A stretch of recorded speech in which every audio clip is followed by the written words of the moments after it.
That person who wronged you last week. The Course says you're not angry at him, you're attacking yourself. Here's what this actually means. Every time we hold on to anger or resentment, we're not just pointing fingers at someone else. We're actually turning against our own deepest nature. When we harbor grievances, we make ourselves strangers to who we really are, beings created from love itself.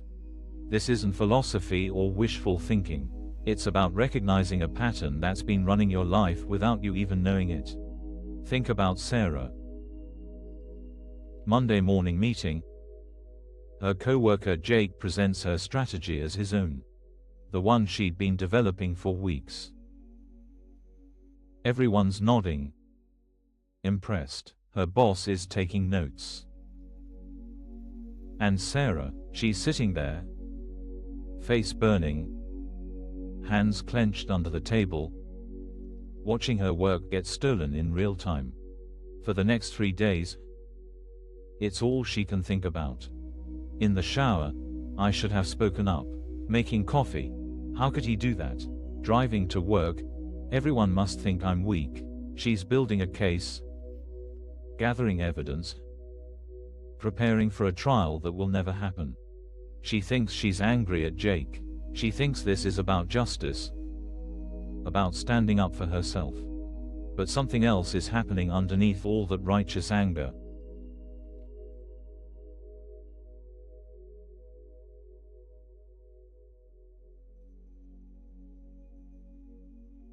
Your mind is like a house of mirrors where every grievance you hold up reflects back at you. You think you're pointing the mirror at someone else's flaws, but every accusation, every resentment, every "they shouldn't have" bounces directly back into your own face. This isn't punishment, it's just how perception works. Watch what Sarah's really doing. Every time she replays that meeting, she's not just thinking about Jake. She's telling herself a story. I'm powerless. I can't protect what's mine. My workplace isn't safe. People will always take advantage of me. Each grievance she rehearses is actually a verdict she's passing on herself. The mirror she thinks she's holding up to Jake, it's showing her exactly what she believes about her own worth. And here's where it gets interesting. The more she builds her case against him, the smaller she feels. The more evidence she gathers of his wrongdoing, the more convinced she becomes of her own vulnerability. She's not just angry, she's shrinking. The house of mirrors doesn't just reflect, it distorts. Each grievance makes her feel more separate, more alone, more fundamentally wrong.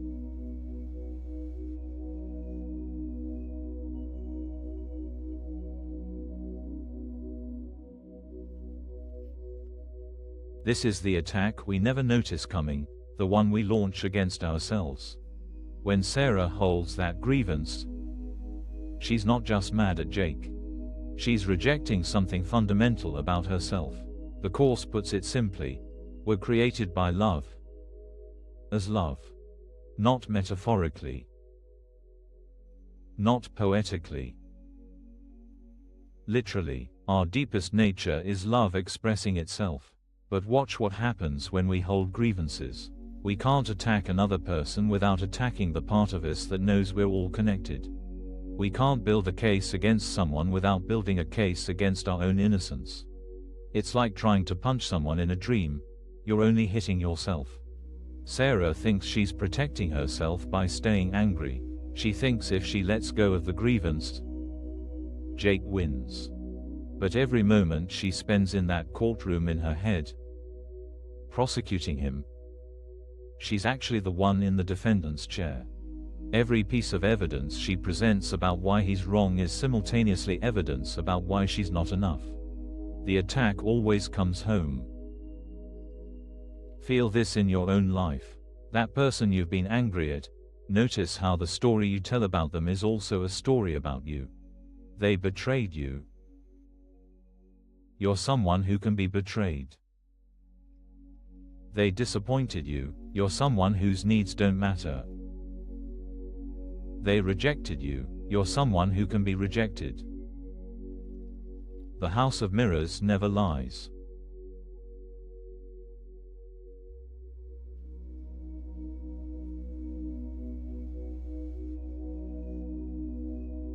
But here's where everything shifts. What if you could put down the mirrors? What if Sarah could see that meeting differently? Not by pretending Jake didn't take credit for her work, that happened. But by recognizing that her worth isn't determined by what Jake or anyone else does. When you stop attacking others through grievances, something remarkable happens. You stop attacking yourself. The House of Mirrors clears. Suddenly, you remember something you've forgotten. You're not the small, defensive self that needs to build cases and defend territory. You're not the one who can be diminished by someone else's actions. Sarah discovers this on Thursday. She's exhausted from 3 days of mental prosecution. She's sitting at her desk, and the thought arrives unbidden. What if I'm okay anyway? Not, what if Jake was right, or, what if it doesn't matter? Just, what if I'm still whole, still creative, still valuable, regardless of what happened in that meeting? The shift is subtle but profound. She's not forgiving Jake to be spiritual or noble. She's recognizing that holding the grievance is like drinking poison and expecting Jake to get sick. More than that, she's seeing that every moment she spends attacking him in her mind is a moment she spends alienated from her own creative power.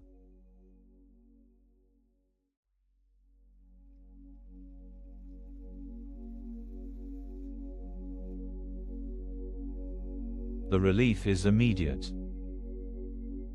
Not because Jake apologizes, he doesn't. Not because she gets credit, she doesn't. The relief comes because she stops attacking herself. She stops telling the story where she's a victim. She stops holding up mirrors that reflect back her own fears about inadequacy and powerlessness. Instead, she remembers who she was before the story started. The person who had creative ideas not because she needed recognition, but because creativity is her nature. The person whose worth isn't determined by who gets credit in a meeting. The person who's connected to something larger than office politics and ego games. This isn't about being passive or letting people walk all over you. Sarah still has a conversation with Jake. She still talks to her boss about her contributions. But she does it from a completely different place. Not from the wounded, defensive self that needs to be right, but from the clarity of someone who's no longer attacking herself through grievances. The House of Mirrors only reflects when you're holding up the glass.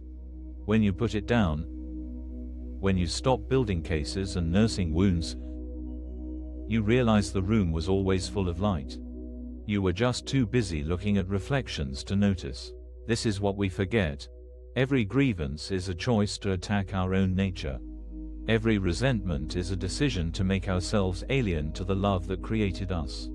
Not because we're bad or wrong, but because we've confused ourselves with the small, defensive ego that thinks it needs grievances to survive.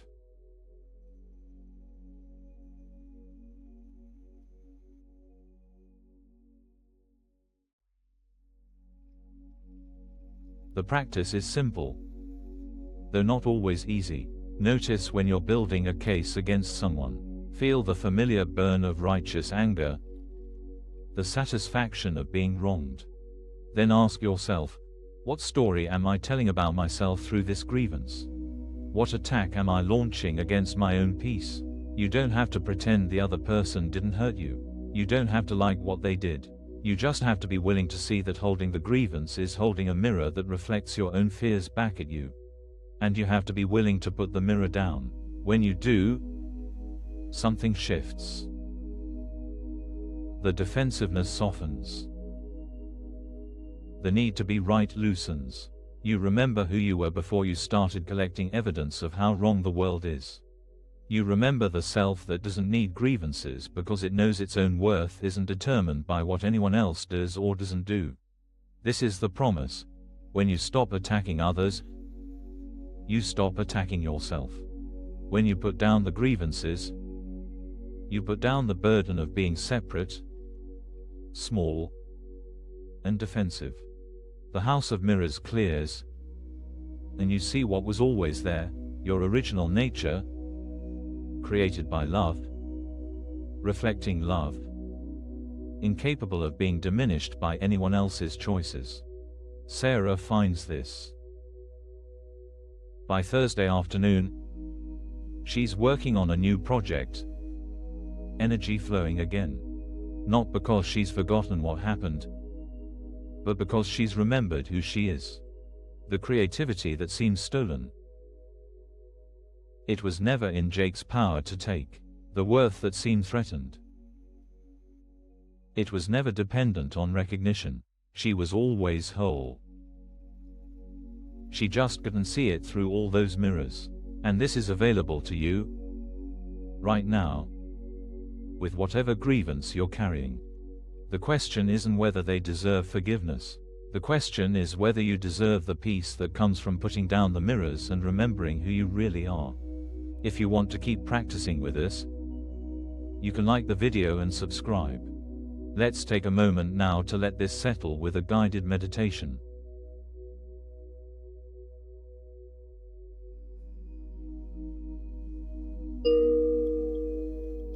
Find a comfortable position. Let your body settle. Take a breath, not to change anything, just to arrive here. Notice any tension you're carrying in your shoulders, your jaw, your chest. No need to fix it, just notice. Now bring to mind someone you've been angry with recently. Don't dive into the story. Just let their image arise gently. Feel what happens in your body when you think of them.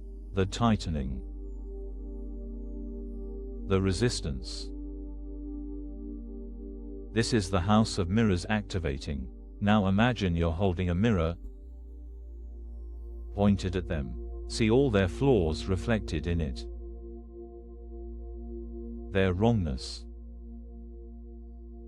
their mistakes. Notice how heavy the mirror feels. Notice how your arm aches from holding it up. Now look closer. See how the mirror is actually showing you your own face, your own fear, your own sense of separation. This isn't punishment, it's just how perception works. Take a breath, and on the exhale, let the mirror lower. Just a little. Feel the relief in your arm, in your chest. Let it lower more. There's no rush. Notice how the room gets brighter as you stop focusing on the reflection. Now let the mirror rest completely. Set it down. Feel the space that opens when you're not holding anything up, when you're not building any case, when you're not defending anything. This is who you are without the grievance,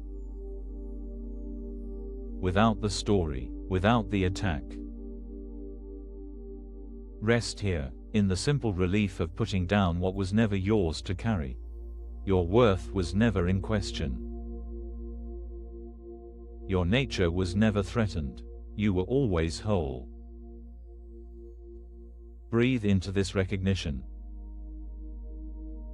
Let it settle in your body. When you're ready, take one more breath. Feel your feet on the floor, your body in the chair. You can return to this space anytime. The mirrors only reflect when you pick them up, and you always have the choice to set them down. Rest now in what remains when all the mirrors are lowered. This is who you've always been. Thank you for practicing with us today. If you'd like, there's a link to a free digital copy of ACIM in the description. And if this video resonated with you, please comment. I am grateful. Thank you for spending this time with me today. We've seen how every grievance we hold is really a mirror we're pointing at ourselves, and how much lighter we feel when we finally set it down. As you go about your day, be gentle with yourself when you notice those mirrors coming up. You don't have to be perfect at this. Just willing. Until next time, remember who you are beneath all those reflections.